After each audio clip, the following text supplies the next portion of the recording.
Sir నమస్తే sir, welcome to our channel. నమస్తే sir. Sir Jubilee హిల్స్లో ఏదైతే బై ఎలక్షన్స్ జరిగినాయో నవీన్ యాదవ్ గారు క్లియర్గా ఎడ్జ్తో గెలిచారు సార్. కాకపోతే కొన్ని సందేహాలు కొన్ని ఉన్నాయి. ఇప్పుడు చూస్తే కాంగ్రెస్ డైరెక్ట్గా కానీ ఇండైరెక్ట్గా కానీ ఎక్కడ రాజశేఖర రెడ్డిని ఓన్ చేసుకోలేదు. కానీ అదే బీఆర్ఎస్ ఏదైతే ఉందో రాజశేఖర రెడ్డి గారు పేరెత్తారు. ఈ ఎలక్షన్స్ని ఎట్లా చూడాలి అంటే ఏదైతే రాజశేఖర రెడ్డి గారి అభిమానులు ఉన్నారో వాళ్ళు కాంగ్రెస్కి పనిచేశారా లేకపోతే బీఆర్ఎస్కి పనిచేశారా? అంటే ఇక్కడ ఎలా ఉంటుందంటే సార్, తెలంగాణలో రాజశేఖర రెడ్డి గారి అభిమానులు ఉండా కూడా కాంగ్రెస్కి పనిచేస్తారు.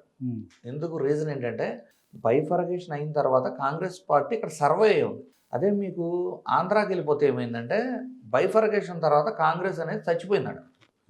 అప్పుడు కాంగ్రెస్ క్యాడర్ అంతా కూడా వైఎస్ఆర్సీపీకి వచ్చారు. అదే సమయంలో 2014 ఎలక్షన్ అయిన తర్వాత టీడీపీ చచ్చిపోయింది తెలంగాణలో. అప్పుడు టీడీపీ క్యాడర్ అంతా కూడా బీఆర్ఎస్కి వెళ్ళారు. ఎందుకంటే అధినాయకుడు ఎవరైతే ఉన్నారో వాళ్ళు ఒకప్పుడు పార్టీ టీడీపీ కాబట్టి వాళ్ళ కంఫర్ట్ జోన్లో వాళ్ళు వెళ్ళారు. సో ఇక్కడ పార్టీ కాంగ్రెస్ బతికున్నప్పుడు రాజశేఖర రెడ్డి గారి అభిమానులు అంత ఈజీగా, అంటే రాజశేఖర రెడ్డి గారిని అభిమానించినా కూడా అంతకంటే ముందు నుంచి కూడా వాళ్ళు కాంగ్రెస్ భావజాలం కలిగిన కార్యకర్తలు, అంత ఈజీగా మారరు. కాకపోతే ఇలాగే రాజశేఖర రెడ్డి గారి విషయంలో కాంగ్రెస్ అశ్రద్ధ చేస్తూ ఉంటే ఆ అలసత్వాన్ని కానీ బీఆర్ఎస్ క్యాష్ చేసుకోగలిగితే ఓవర్ టైం ఏమైనా జరగచ్చు మీరు అన్నట్లు. అయితే ఎలక్షన్ విషయానికి వస్తే బీఆర్ఎస్ అద్భుతంగా పోరాడింది అనేది మాత్రం ఒప్పుకోక తప్పదు. అండ్ గెలుపు నవీన్ కుమార్ యాదవ్ గారు అవ్వచ్చు, లేదు రేవంత్ రెడ్డి గారు తన వ్యూహాలతో ఆ గెలుపుని తెచ్చుకున్నారు. అండ్ ఆబ్వియస్లీ ఆయన అధికారంలో ఉన్నారు. అధికారంలో ఉన్నప్పుడు కొన్ని చెల్లుతి తనకి అనుకూలంగా, అంటే ఎంఐఎంను పోటీ చేయకుండా మద్దతు తీసుకునే విషయంలో రేవంత్ రెడ్డి గారు ఫస్ట్ సక్సెస్ అయ్యారు. సగం ఎలక్షన్ అక్కడే గెలిచారు వాళ్ళు. ఇదే ఎంఐఎంని 5 అంటే బీహార్లో 2020లోనే 5 అసెంబ్లీలు గెలిచిన ఎంఐఎంని పొత్తులోకి తీసుకోలేకపోయినా రాహుల్ గాంధీ ఫెయిల్యూర్తో కంపేర్ చేస్తే ఇది రేవంత్ రెడ్డి గారు సక్సెస్ కింద చెప్పాలి.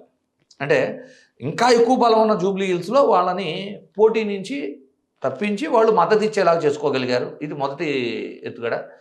రెండోది ఏంటి అంటే హాట్ లైన్ పనిచేసిందని అందరూ అనుకుంటున్నారు. అలా పనిచేసింది అనేది వాస్తవం ఎంతో, అంటే వాస్తవం అది. అంటే టీడీపీ క్యాడరు ఎవరైతే ఉన్నారో వారు అసలు కాంగ్రెస్ను గెలిపించడం కోసం తమ భుజాల మీద ఎత్తుకొని ఎలక్షన్ చేశారు. ఇది అంటే ఇక్కడ మీకు ఒక గమ్మత్తైన విషయం చెప్తాను. అసలు టీడీపీ పుట్టిందే కాంగ్రెస్కి వ్యతిరేకంగా కదా. మరి వాళ్ళు ఈసారి ఎట్లా ఓన్ చేసుకున్నారు? ఇప్పుడు మొన్న 23 ఎలక్షన్స్ అప్పుడు కూడా ఓన్ చేసుకున్నారు.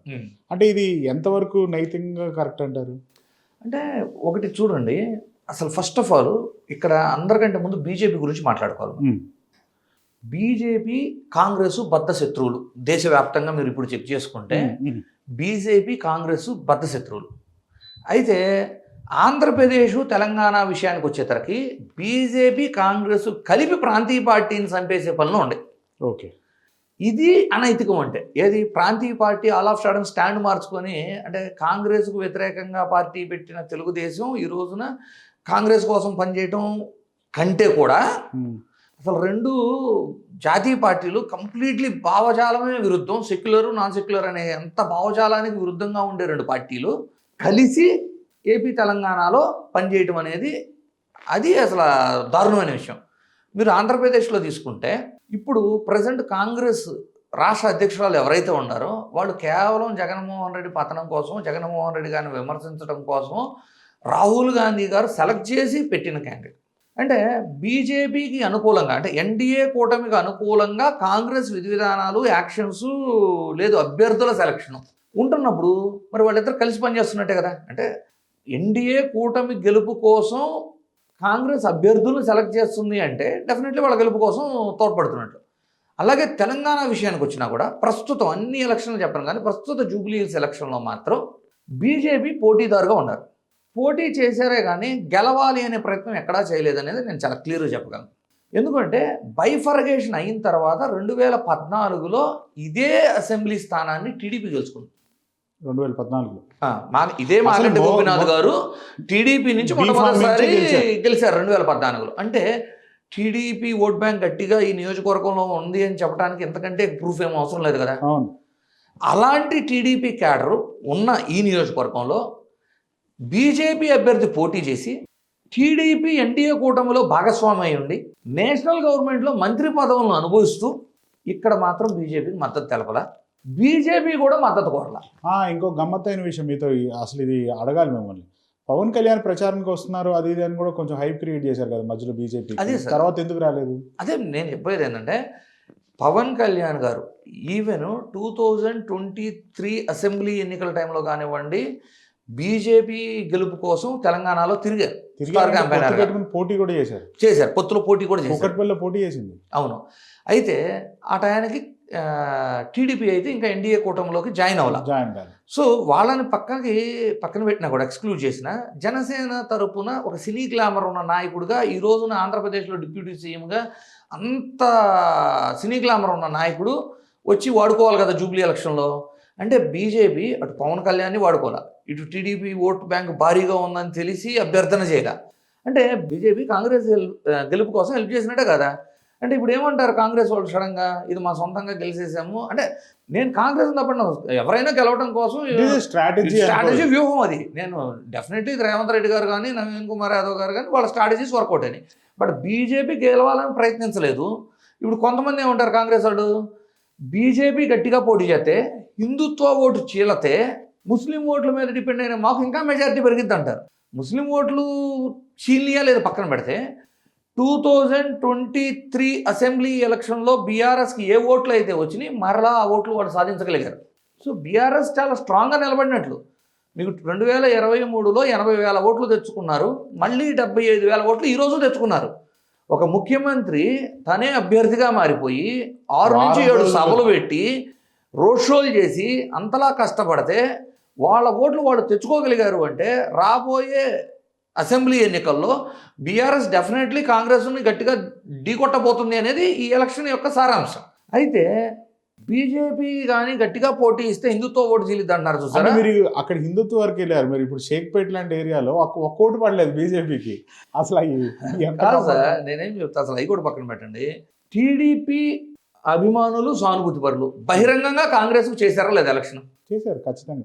అసలు మీరు 23 ఎలక్షన్స్ గెలిచినప్పుడు అసలు ఎంత ఇలా స్థాయి ఎక్కడికి వెళ్ళిందంటే కాంగ్రెస్ గాంధీ భవన్ లో టీడీపీ జెండాలు కట్టారు. అసలు టీడీపీ జెండాలు కట్టడం కదా సార్, కాంగ్రెస్ జెండాల కంటే టీడీపీ జెండాలు ఎక్కువ కనపడ్డాయి. సో ఓవరాల్గా ఏంటి అంటే అటు బీజేపీ ఎంఐఎం పోటీ చేయలే. మీరు కానీ చూసుకుంటే ఈరోజు వచ్చిన మెజారిటీ 25,000 ఏదైతే ఉందో, అంటే పోలైన ఓట్ల ప్రకారం చూసుకున్నా కూడా 11,000 ఓట్లు అదనంగా పోలైనవి. ఇప్పటికి 2023 ఎన్నికలకి ఇప్పుడు జరిగిన ఎన్నికలకి 11,000 అదనపు ఓట్లు పోలైనవి. ఎంఐఎంకు పోలైన ఓట్లు, అదనంగా పోలైన ఓట్లు అండ్ బీజేపీ ఓట్లు కాంగ్రెస్కు ట్రాన్స్ఫర్ అయినాయి. సో అంతేగాని బీఆర్ఎస్ చాలా ధీటుగా నిలబడింది. బీఆర్ఎస్ తన ఓట్లు తను తెచ్చుకోగలిగింది.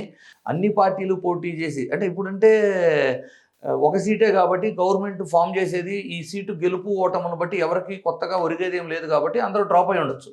రేపు సార్వత్రిక ఎన్నికల సమయం వచ్చినప్పుడు మళ్ళీ అసెంబ్లీ ఎలక్షన్స్ అప్పుడు కానివ్వండి, అందరూ కూడా వాళ్ళ పార్టీని గెలిపించుకోవడం కోసం గట్టిగా పోరాటం అయితే చేస్తారు. ఆ టైంలో ఓట్లు చీలినప్పుడు ఈ విధంగా వీళ్ళ ఓటుని నిలబెట్టుకోగలిగితే మళ్ళీ బీఆర్ఎస్ గెలిచే అవకాశాలు చాలా ఉన్నాయి. కాకపోతే ఇంకో 2 సంవత్సరాల సమయం ఉంది కాబట్టి నవీన్ యాదవ్ గారు ఆయన యొక్క అప్రోచ్మెంట్, లోకల్ లీడర్గా తన అప్రోచ్మెంట్, అవైలబిలిటీ వీటన్నింటిని ప్రూవ్ చేసుకోవటం వల్ల డెఫినెట్లీ ఆయన కూడా గెలిచే, అంటే 2 సంవత్సరాలు ఉంది.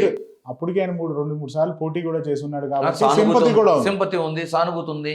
బేసికలీ నేనే బిఫోర్ ఎలక్షన్స్ మీకు ఒక విషయం చెప్పున్నా, కేవలం వెంగళరావు నగర్లో టీడీపీ మద్దతుదారుల ఓట్లు 15,000 నుంచి 18,000 స్ట్రైట్ అవే నవీన్ గారికి మద్దతు తెలిపారు కాంగ్రెస్కి. తను ఇండిపెండెంట్గా వేసినప్పుడే 18,000 ఓట్లు వచ్చినాయి. సో తన సొంత ఓటు బ్యాంకు ఒక 15,000 ఉంటుంది. ఈ 2 కలిపితేనే 35,000 ఓట్లు అయిపోయినాయి. ముస్లిం సామాజిక వర్గానికి సంబంధించి 1,40,000 ఓట్లు ఉన్నాయి. అందులో ఒక 80,000 పోలైనా చెరుసగం పడ్డా కూడా 40,000, 35, 75,000 దాకా వెళ్ళిపోతుంది. 75,000 ఓట్లు వస్తే గెలిచేస్తారు అని మనం డిస్కస్ చేసుకున్నాం. కాకపోతే ఇంకో 11,000 ఓట్లు అదనంగా పోలవటం, బీజేపీ పోటీ అంటే నామమాత్రం పోటీ చేయటం వల్ల అది ఇంకో 10,000 ఎక్స్ట్రా ఓట్లు తెచ్చుకోవాల్సిన పరిస్థితి ఏర్పడింది. సో చాలా క్లియర్గా తన కష్టం, తన యొక్క ఇండివిజువల్ ఓట్ బ్యాంకు వీటి కారణంగా గెలిచినా కూడా, రేవంత్ రెడ్డి గారు వ్యూహాలు అవ్వచ్చు అన్ని పనిచేసినా కూడా బీఆర్ఎస్ చాలా ధీటుగా నిలబడింది అనేది మాత్రం వాస్తవం. అంటే లాస్ట్ 2 days బీఆర్ఎస్ వెనకబడిపోయింది అనేది కూడా ఒక వినికిడిగా సార్. ఏదైనా ఒక బైపోల్లో అధికారంలో ఉన్నవాళ్ళు చేసే పోల్ మేనేజ్మెంట్ని అపోజిషన్లో ఉన్నవాళ్ళు చేయలేరు, అది వాస్తవం. సో దాన్ని అంగీకరించాల్సిందే.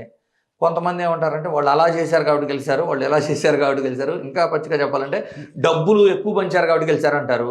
ఎలక్షన్ అంటేనే అది ఈరోజు క్యాడరు ఓటర్ ఎలా ఉన్నాడంటే బాగా డబ్బు ఉన్న అతను ఇవ్వలేదనుకోండి టికెట్, ఇదేం ఇతనికి ఇచ్చారు, ఇతనేం డబ్బు పంచుతాడు, ఇతనేం గెలుస్తాడు అని సొంత క్యాడరే అనే రోజులు. సో ఓటర్ తీసుకున్న రోజులు నాయకులు పంచుతూనే ఉంటారు. సో దాన్ని తప్పు రైటు అని డిస్కస్ చేసేది కాదు, అది కూడా ఒక స్ట్రాటజీ వ్యూహమే ఎలక్షన్లో. దాన్ని మనం డబ్బులు, ధన ప్రవాహం, మధ్య ప్రవాహం అనే పదాల బదులు మాలాంటి వాళ్ళం ఏం చెబుతామంటే లాస్ట్ 2 days పోల్ మేనేజ్మెంట్ అని చాలా ప్రొఫెషనల్గా చెబుతాం అనమాట. అంటే ఇప్పుడు ఇవాళ బీఆర్ఎస్ వాళ్ళు ఇన్ని మాటలు మాట్లాడుతున్నారు కదా, అప్పుడు వాళ్ళు మునుగోడు ఎలక్షన్స్ అప్పుడు ఎప్పుడైతే బై ఎలక్షన్స్ జరిగినా అప్పుడు కూడా వాళ్ళు అట్లాగే ప్రవర్తించారు కదా. వాళ్ళు రూలింగ్ ఉంటే వాళ్ళు అదే చేస్తారు సార్, వీళ్ళు రూలింగ్ ఉంటే అదే నేను చెప్తుంది. కేవలం అధికార పార్టీకి అనుకూలంగా ఉంటే బైపోల్స్ అనేవి, కానీ వీళ్ళ ఓట్లు వీళ్ళు కాపాడుకోగలిగారు, అది గొప్ప వాళ్ళ విషయంలో. గెలుపు అనేది పూర్తిగా నవీన్ కుమార్ యాదవ్ గారి సొంత బలం అవ్వచ్చు, రేవంత్ రెడ్డి గారి వ్యూహాలు అవ్వచ్చు, వాళ్ళ సొంతమైంది. ఈ మొత్తం వ్యవహారంలో బీజేపీ నామమాత్ర పాత్ర పోషించి చేసిన వ్యవహారం ఏదైతే ఉందో, ఇక్కడ ఆంధ్రప్రదేశ్ అవ్వచ్చు, తెలంగాణ అవ్వచ్చు, బద్ధశత్రువులు లాంటి దేశ రాజకీయాల్లో 2 గ్రూపుల్లాగా ఉండే కాంగ్రెస్ బీజేపీ కలిసి ప్రాంతీయ పార్టీలను చంపేయాలని చూస్తున్నాయి చూసారా. అక్కడేమో కాంగ్రెస్ ఎన్డీఏ కూటమికి హెల్ప్ చేస్తుంది, ఇక్కడ ఎన్డీఏ కూటమి ఇండైరెక్ట్గా కాంగ్రెస్కి హెల్ప్ చేసింది జూబ్లీ హిల్స్ ఎలక్షన్లో. సో ఇది అనైతికం అంటాను.